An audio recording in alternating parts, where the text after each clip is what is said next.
আসসালামু আলাইকুম ফ্রেন্ডস, এডুজেট শিক্ষায় আপনাদেরকে স্বাগতম। আপনারা সবাই কেমন আছেন? আশা করি সবাই ভালো আছেন। বরাবরের মতো আপনাদের সাথে আছি আমি সাইফুল ইসলাম। চলে এসেছি নতুন একটি টিউটোরিয়াল নিয়ে। সো আজকের টিউটোরিয়ালটি কোন বিষয়ের উপর হতে চলেছে সেটা নিশ্চয়ই আপনারা টাইটেল এবং থাম্বনেল দেখে অলরেডি বুঝে গেছেন। তো আমি কথা বাড়াবো না, চলে যাব মেইন টিউটোরিয়ালে।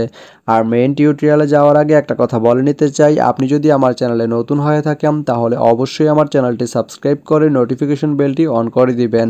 আর যারা অলরেডি সাবস্ক্রাইব করে রেখেছেন তাদেরকে অনেক অনেক ধন্যবাদ। যারা আমার এই ভিডিওটি ফেসবুক থেকে দেখছেন তারা আমার পেজটি ফলো করে সাথেই থাকবেন। তো চলুন চলে যাই মেইন টিউটোরিয়ালে।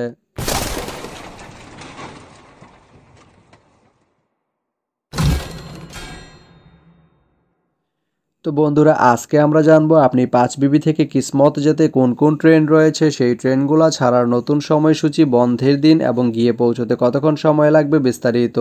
তো আমি যদি আপনাদেরকে ট্রেনের সময়সূচিগুলো বলে দেই, আপনি 5বিবি থেকে কিসমত যেতে প্রথমেই যে ট্রেনটি রয়েছে সেটি হচ্ছে বাংলাবান্ধা।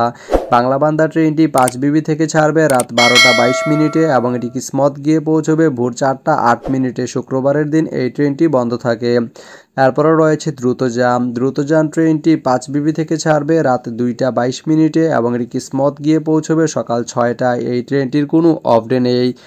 এরপরে রয়েছে একতা ট্রেনটি 5বিবি থেকে ছাড়বে বিকাল 5টা 14 মিনিটে এবং এটি কিসমত গিয়ে পৌঁছবে রাত 8টা 42 মিনিটে। এই ট্রেনটির কোনো অফ ডে নেই। তো আপনি 5বিবি থেকে কিসমত যেতে এই তিনটি ট্রেনের যে কোনো একটি ট্রেন ব্যবহার করতে পারেন। তো ভিডিওটি কেমন লাগলো অবশ্যই কমেন্ট করে জানাবেন। আর ভিডিওটি যদি ভালো লেগে থাকে বা আপনার কোনো উপকারে এসে থাকে তাহলে ভিডিওতে একটা লাইক করে দিবেন, কারণ আপনার একটা লাইক আমাকে অনেক ইন্সপায়ার করে নতুন নতুন আরও ভিডিও বানাতে। তো ধন্যবাদ সবাইকে ভিডিওটি এতক্ষণ ধৈর্য ধরে দেখার জন্য। ভালো থাকবেন, সুস্থ থাকবেন, এডুজেট শিক্ষার সঙ্গেই থাকবেন।